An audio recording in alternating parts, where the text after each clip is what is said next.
Uyu munsi tugiye kubagezaho amateka yaranze umutwe M23. Umutwe wihaye izina ryitwa Intare za Sarambwe. Ese ni intare za Sarambwe koko? Tugiye kubagezaho amateka yaranze M23 kuva yashingwa kugeza aho urugamba rugeze ubu ngubu. Tega amatwi ukurikire, ntugire n'umunota n'umwe usiga, uraza kumenya amateka ya M23. M23 ni umwe mu mitwe yitwaje intwaro yamaze imyaka myinshi ivugwa cyane mu ntambara zo mu burasirazuba bwa Repubulika Iharanira Demokarasi ya Kongo. Ni umutwe wigeze gufata umujyi wa Goma mu mwaka wa 2012 ugatsindwa nyuma y'umwaka umwe ukabura uko urugamba imyaka myinshi. Ni umutwe wigeze gufata umujyi wa Goma mu mwaka wa 2012 ugatsindwa nyuma y'umwaka umwe ukabura ku rugamba imyaka myinshi, ariko kongera kugaruka mu mpera za 2021. Kuva icyo gihe ibintu byarahindutse cyane. M23 yongeye gufata ibice byinshi bya Nord Kivu, ifata Goma muri Mutarama 2025, ikomereza za Bukavu muri Gashyantare 2025, ndetse intambara igera no mu bice bya South Kivu, ubwo ni mu bice byo mu majyepfo ya Kongo. Ariko se M23 yavuye hehe? Kuki yiswe M23? Kuki yongeye kugaruka nyuma yo gutsindwa muri 2013?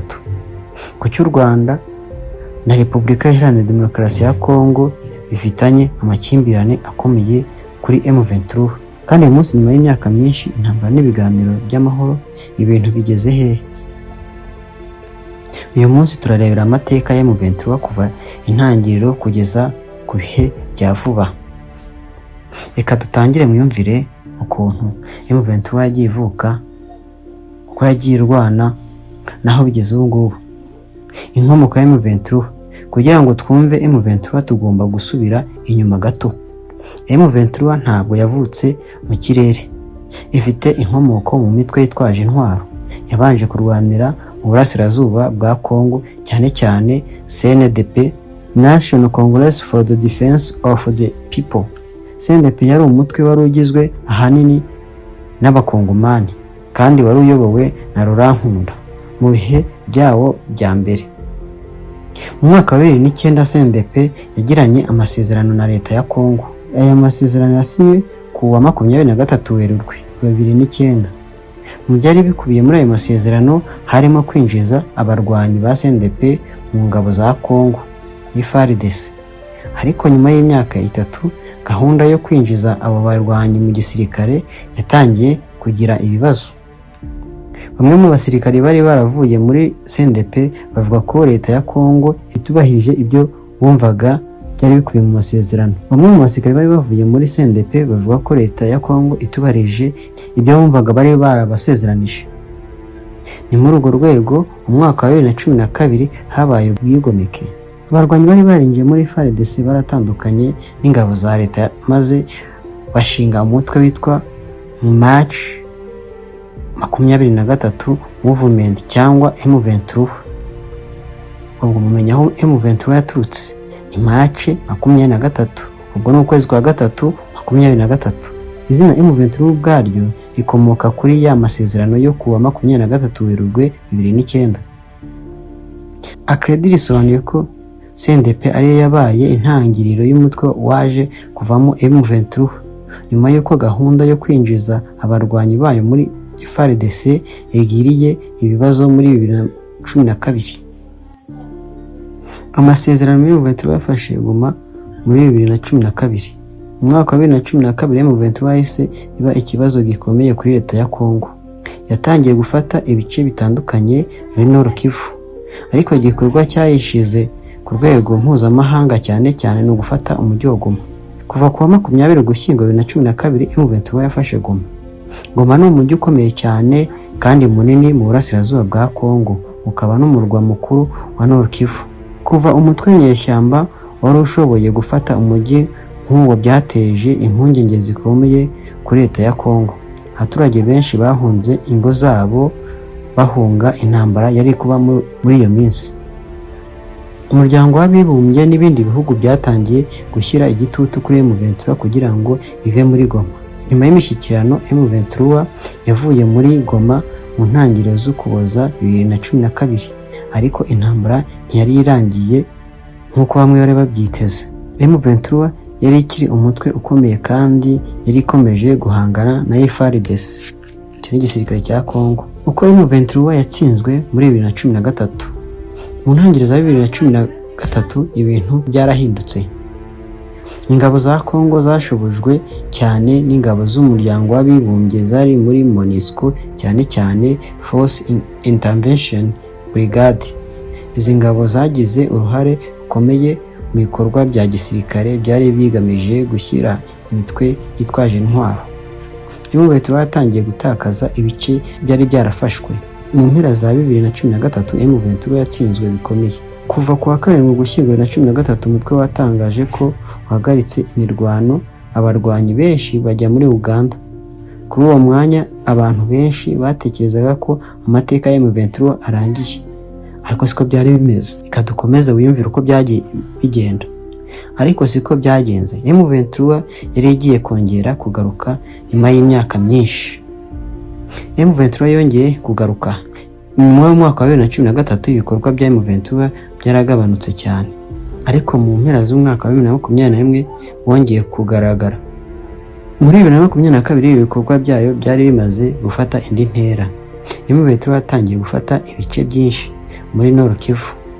Muri Kamena 2022 yafashe Bunagana, umujyi ukomeye uri ku mupaka wa Congo na Uganda. Kuva icyo gihe M23 yakomeje kwagura ibice igenzura. Mu gihe leta ya Congo yari ihanganye na M23, havutse n'indi mitwe cyangwa imitwe y'abarwanyi bafatanyaga na leta ya Congo, harimo Wazalendo.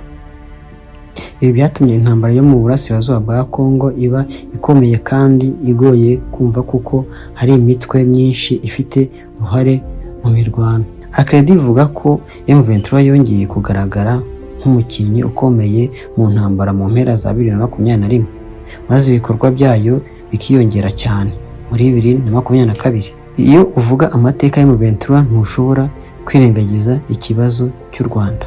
Leta ya Congo imaze igihe ishinja u Rwanda gutera inkunga ya M23.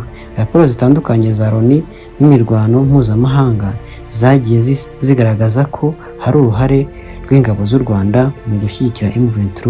U Rwanda narwo rukabihakanya rwivuye inyuma ko ikibazo cy'umutekano warwo gifitanye n'isano n'imitwe nka FDLR, umutwe ufite inkomoko basize bashegesha u Rwanda nyuma ya jenoside yakorewe abatutsi mu Rwanda mu 1994. Leta ya Congo n'imirwano mpuzamahanga bashinje u Rwanda gutera inkunga ya M23, mu gihe u Rwanda ruhakana kandi rukavuga ko rufite impungenge z'umutekano warwo, cyane cyane FDLR. Mu mwaka wa 2024 M23 yakomeje kwagura ibice igenzura. Mu ntangiriro za 2025 ibintu byarahindutse cyane. M23 yatangiye kugana Goma. Kuva ku itariki ya 26-27 Mutarama 2025 M23 n'ingabo z'u Rwanda zari kumwe nayo nk'uko bivuga. Goma yari imaze igihe ifite abaturage benshi cyane ndetse n'abantu benshi bari barahungiyemo kubera intambara. Imirwano yateje urupfu rw'abantu benshi ndetse n'abaturage benshi bahungaga. Ku wa 27 Mutarama M23 yari yarafashe igice kinini cya Goma. Byabaye imwe mu ntsinzi ikomeye cyane M23 yari igezeho kuva yashinzwe. Abantu benshi bibazaga nimba M23 yari guhagararira Goma, ariko ntabwo ariko byagenze. M23 yakomeje yerekeza mu majyepfo. Icyo gihe urugamba rwari rutangiye kwegera South Kivu. Intego ikomeye yari Bukavu. Bukavu ni umurwa wa South Kivu kandi ni umwe mu mijyi ikomeye cyane mu burasirazuba bwa Congo.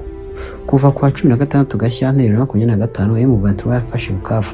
Bityo mu gihe gito cyane M23 yari imaze gufata imijyi ibiri ikomeye muri Repubulika Iharanira Demokarasi ya Congo, Goma na Bukavu. Ibi byahinduye isura n'intambara. M23 ntiyari ikiri umutwe ukorera gusa mu misozi y'icyaro. Yari imaze kugenzura imijyi minini ikomeye cyane muri Repubulika Iharanira Demokarasi ya Congo, cyane cyane kandi ifite akamaro mu bukungu, politike n'ubwikorezi. M23 yatangiye gushyiraho ubuyobozi. Nyuma yo gufata Goma na Bukavu ikibazo cyarahindutse. M23 yatangiye gushyiraho inzego z'ubuyobozi zigiye zitandukanye mu bice igenzura. Hashyizweho abayobozi bashya. Imisoro irakusanywa ndetse na M23 itangira gukora ibikorwa bisa n'iby'ubuyobozi bw'akarere. Ibi byateje impaka zikomeye. Leta ya Kongo ivuga ko M23 iri kwigarurira ubutaka bw'iki gihugu binyuranyije n'amategeko. M23 ivuga ko iri gucunga ibice igenzura kandi ko ikibazo kigomba gukemurwa binyuze mu biganiro bya politiki. Human Rights Watch ivuga ko M23 AFC yashimangiye ubutegetsi bwayo muri Goma na Bukavu, harimo gushyiraho abayobozi no gusimbuza bamwe mu bayobozi bari basanzwe bahari. Ikindi kintu gikomeye cyane muri iyi ntambara ni amabuye y'agaciro. Uburasirazuba bwa Kongo ufite amabuye menshi y'agaciro ku isoko mpuzamahanga, harimo coltan, zahabu, tin n'andi mabuye. Iyo mutwe witwaje intwaro ugenzura agace gafite ibirombe, ushobora kubona amafaranga akomoka ku bucuruzi cyangwa ku bucuruzi bw'amabuye. Niyo mpamvu ibice bya mine bifite akamaro gakomeye mu ntambara. Raporo zitandukanye zagiye zishinja M23 kugira uruhare mu kugenzura ubucuruzi n'ubucukuzi bw'amabuye y'agaciro igenzura. Ariko nanone ikibazo cy'amabuye y'agaciro ntabwo cyatangijwe na M23 gusa. Ni ikibazo kimaze imyaka myinshi mu burasirazuba bwa Repubulika Iharanira Demokarasi ya Kongo, kandi imitwe myinshi yitwaje intwaro yagize uruhare runini muri ubwo bucuruzi. Nubwo intambara yakomeje, ibiganiro by'amahoro nabyo byarakomeje. Habayeho ibiganiro byagiye bihuza Kongo n'u Rwanda. Leta ya Qatar nayo yagize uruhare mu biganiro hagati ya leta ya Kongo na AFC M23. Kuwa 23 Kamena 2025 Kongo n'u Rwanda byashize umukono ku masezerano y'amahoro yatewe inkunga na Leta Zunze Ubumwe za Amerika. Aya masezerano yaragamije kugabanya umwuka mubi hagati ya Kongo n'u Rwanda, kubahiriza ubusugire bw'ibihugu byombi no gutegura inzira y'amahoro. Hanyuma kuwa 19 Nyakanga 2025 Leta ya Kongo na AFC M23 byashize umukono kuri Declaration of Principle is Doha. Ibi byagaragaza ko ibiganiro byari bitangiye no kugera ku mpande zirwana ubwayo. Ariko ikibazo gikomeye cyari guhindura ibyo byanditswe ku mpapuro bikaba amahoro agaragara ku rugamba. Mu mpera za 2025 M23 yageze no muri Uvira muri South Kivu. Uvira ni umujyi w'ingenzi cyane kubera ko uri hafi y'umupaka w'u Burundi. Kugera kwa M23 muri ako gace byateje impungenge ko intambara ishobora kugira ingaruka ku bindi bihugu byo mu karere, cyane cyane nk'u Burundi. M23 yaje kuva muri Uvira muri Mutarama 2026 nyuma y'igitutu mpuzamahanga. Ariko kuva muri Uvira ntibivuze ko ikibazo cyari kirangiye. M23 yakomeje kugira ibirindiro n'ubushobozi bwo gukora ibikorwa bya gisirikare mu bice bimwe na bimwe muri South Kivu. Human Rights Watch ivuga ko M23 yafashe Uvira mu Kuboza muri 2025, ariko nyuma ikava muri Mutarama 2026. None se ubu ngubu M23 igeze? Icy'ingenzi kumenya nuko Goma na Bukavu byombi byagiye biguma mu biganza bya M23 mu gihe cyakurikiyeho ifatwa ryabyo, mu gihe ibiganiro by'amahoro byakomeje kwanga. Ku rundi ruhande FARDC n'abandi barwanyi bafatanya na leta ya Kongo, cyane cyane Wazalendo, bakomeje kurwanya M23 mu bice bitandukanye. Bivuze ko nubwo hari amasezerano n'ibiganiro, ikibazo cya gisirikare kitarakemuka burundu. Umuryango wa Afurika y'Ubumwe n'abahuza mpuzamahanga bakomeje gukurikirana ishyirwa mu bikorwa ry'amasezerano ya Washington n'ibiganiro bya Doha. Muri Mata 2026 komite ihuriweho ishinzwe gukurikirana amasezerano yavuze ko ibiganiro bya Doha hagati ya Kongo na AFC M23 bikomeje kuba ingenzi mu nzira y'amahoro.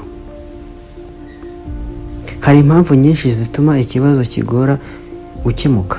Icya mbere, ikibazo cy'umutekano w'u Rwanda n'uruhare rwa FARDC. Icya kabiri, ikibazo cy'abakongomani nuko leta ya Kongo ibafata ndetse n'umutekano wabo. Icya gatatu, ikibazo cy'ubusugire bw'ubutaka bwa Kongo. Icya kane, amabuye y'agaciro n'ubukungu bw'akarere. Icya gatanu, imitwe myinshi yitwaje intwaro ikorera mu burasirazuba bwa Kongo. Icya gatandatu, kutizerana hagati ya Kinshasa na Kigali. Kandi hari ikindi gikomeye, nubwo amasezerano ashobora gusinywa hagati ya Kongo na leta y'u Rwanda ku kibazo cya M23 kigomba gukemurwa mu buryo burimo n'abarwanyi babo. Niyo mpamvu ibiganiro bya Doha bifite akamaro kanini. ariko mu gihe abanyapolitike n'abasirikare baganira ku masezerano, hari n'abandi bahura n'ingaruka buri munsi. Abo ngabo ni abaturage. Abaturage bo mu burasirazuba bwa Kongo bamaze imyaka myinshi bahunga intambara. Abenshi batakaje amazu yabo, abandi barapfa, abandi batakaje ababo. Abana bamwe ntibashobora kujya ku mashuri.